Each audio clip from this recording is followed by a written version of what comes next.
Nako, yan na nga ba sinasabi ko. Araw-araw po, padami ng padami ang humihiling na ma-impeach si Vice President Sara Duterte. At meron pa nga ako mga nababasa na kesyo kumpirmado na daw, nilalakad na daw ang impeachment, kesyo na umpisa na daw, at malapit na daw gumulong ang impeachment kay Sara Duterte. Pero mahirap pong mag-speculate hanggat hindi po natin naririnig o nababalitaan na ito ay nagsimula na. Mahirap pong magpalabas ng haka-haka or marites. Pero ang totoo po niyan, kapag magbabasa kayo ng mga comments sa mga political vloggers, marami po tayong nababasa na sinasabing impeach Sara, impeach Sara, impeach Sara. Pero meron po bang basihan para ma-impeach at matanggal sa pwesto si Sara Duterte? Pakinggan po natin si Attorney Rene Bueno para ipaliwanag po niya kung ano ang mga grounds for impeachment. At yung hinihiling ng marami sa ating taong bayan na ma-impeach si Sara Duterte ay pwede po bang maging posibilidad? Pakinggan po natin si Attorney Bueno. Buenos dias, buenas tardes, buenas noches mga amigos, mga amigas. Magandang araw po sa inyong lahat. Saan man po kayo naroroon, ito po muli ang inyong lingkod si Attorney Rene Bueno. Ngayon pong episode na to, ang atin pong tatalakayin ay tungkol sa impeachment. Yung impeachment proceedings. Paano ba to sinisimulan? Ano po ba ang mga requirements at grounds for the public official to be impeached? At gaano ba katagal to? At sino ba ang dapat mag-file ng verified complaint doon sa Kongreso?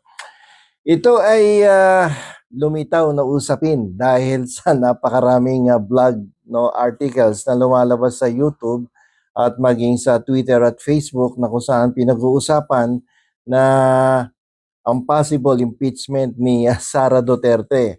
At maraming nagagalit, marami din namang nagtatanggol sa ating Vice President. So yan po ang ating tatalakayin sa episode na to kung paano inuumpisahan ang impeachment proceedings dito sa ating bansa. Alam niyo po itong impeachment, ito po ay nakasaad sa ilalim ng ating Article 11 of the 1987 Constitution. It involves two-step process. At kasangkot dito ang ating House of Representatives at ang ating Senate of the Philippines. So para maumpisahan ang impeachment proceedings, kinakailangang merong magsampa ng verified complaint coming from any member of the House of Representatives or any private citizen upon resolution of endorsement coming from any member of the House.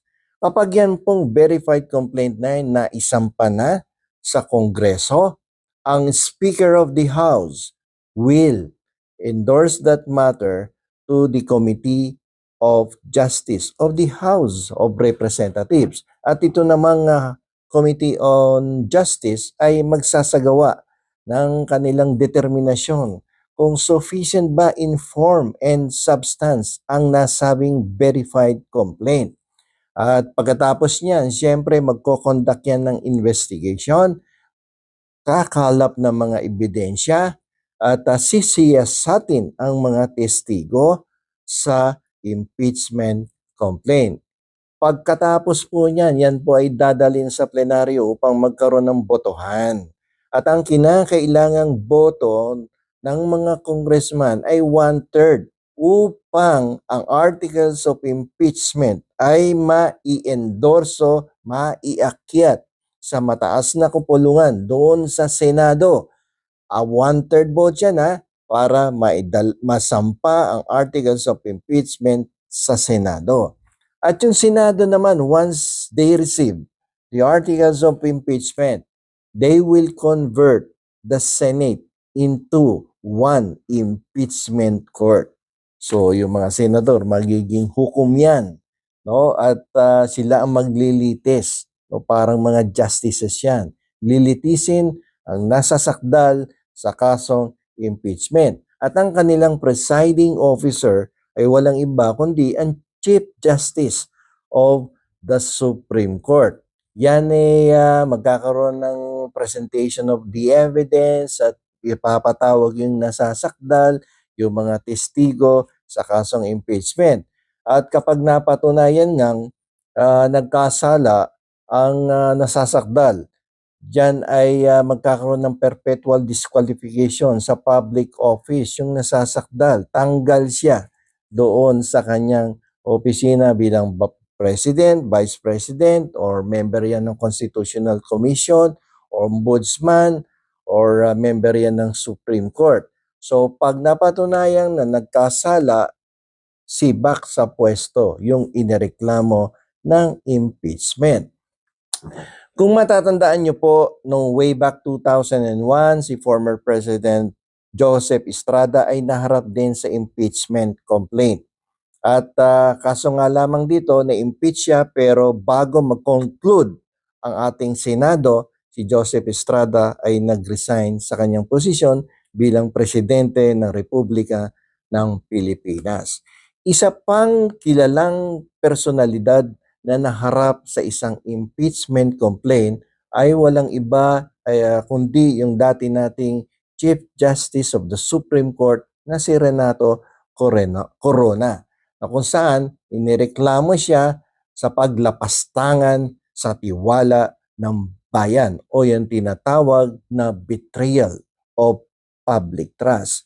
At sa kasaway ang palad niya, pagkaraan ng maiksing panahon after the conviction of Chief Justice Corona, siya po ay sumakabilang buhay. Siguro sa sama ng loob, inatake yata sa puso si Chief Justice.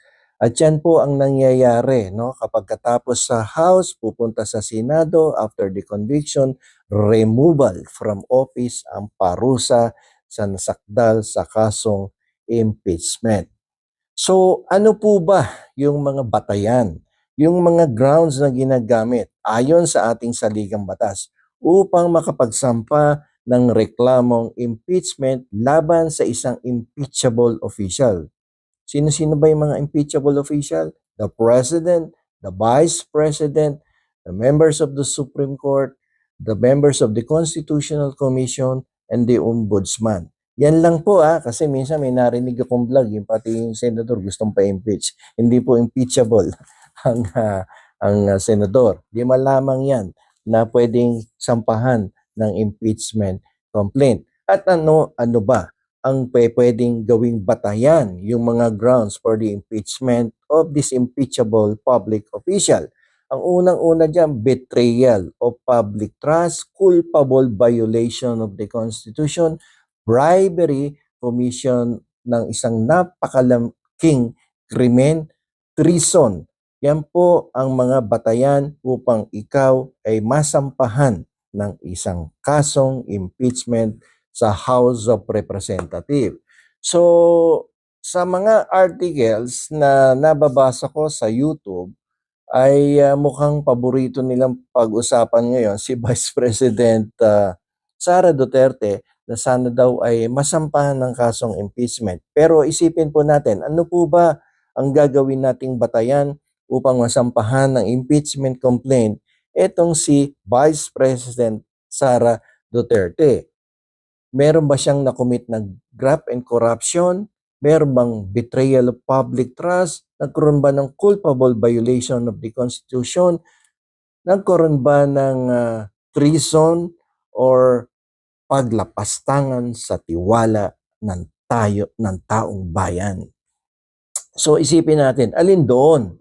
Pero kung pag-uusapan natin yung betrayal of public trust or yung paglapastangan sa tiwala ng taong bayan, alam nyo, itong paglapastangan sa tiwala ng taong bayan ay isang malawak na termino na sumasaklaw sa mas malawak na hanay ng pagkakasala.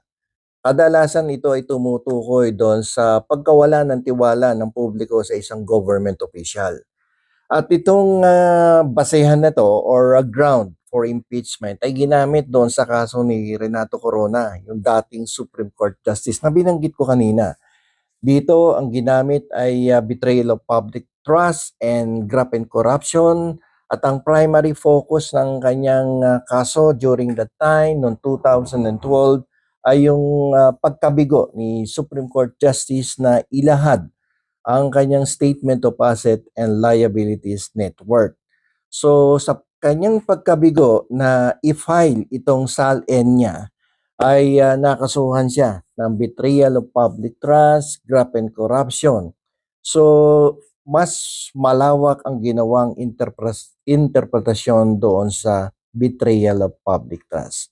Ngayon, bumalik tayo dito sa ating usapin na kung saan paboritong pag-usapan nga ngayon, itong possible impeachment of Vice President Sara Duterte. Saan dito sa mga grounds na binanggit ko kanina ang pwedeng gamitin upang ma-impeach ang incumbent Vice President? Ito po, opinion to for educational purposes.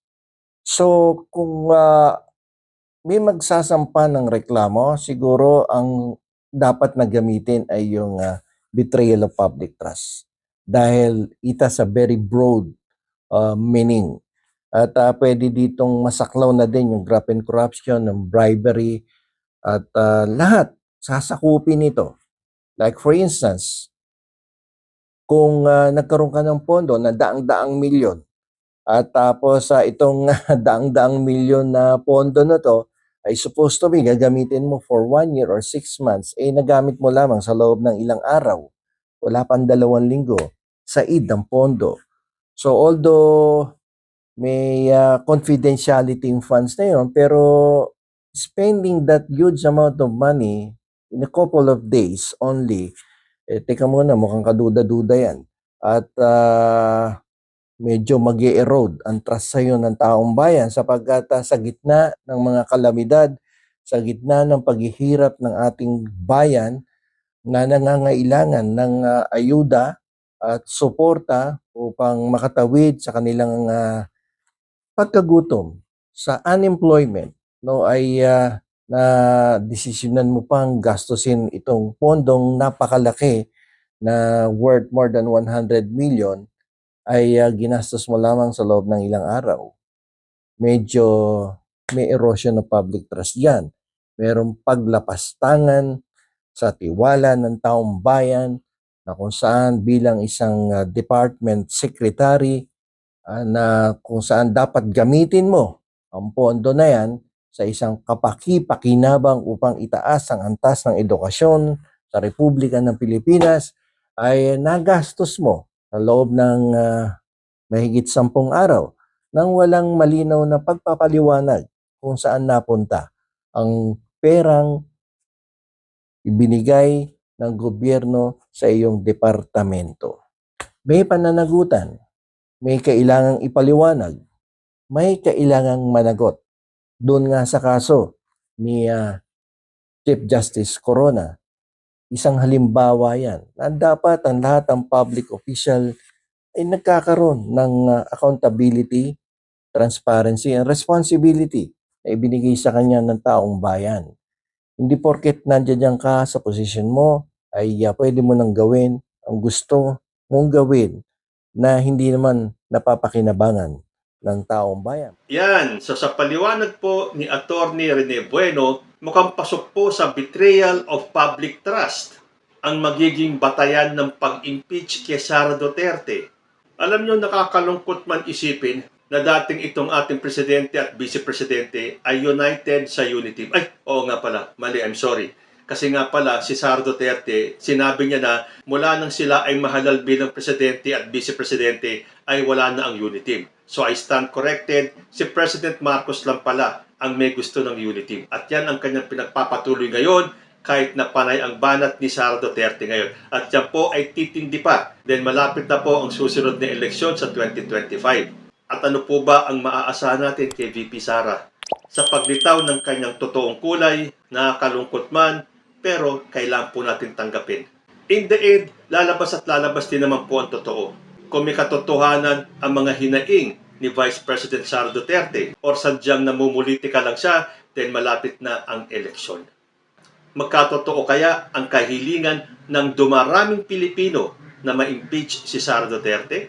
Hanggang dito na lang po muna tayo. Hanggang sa susunod na mga issues, maraming salamat po.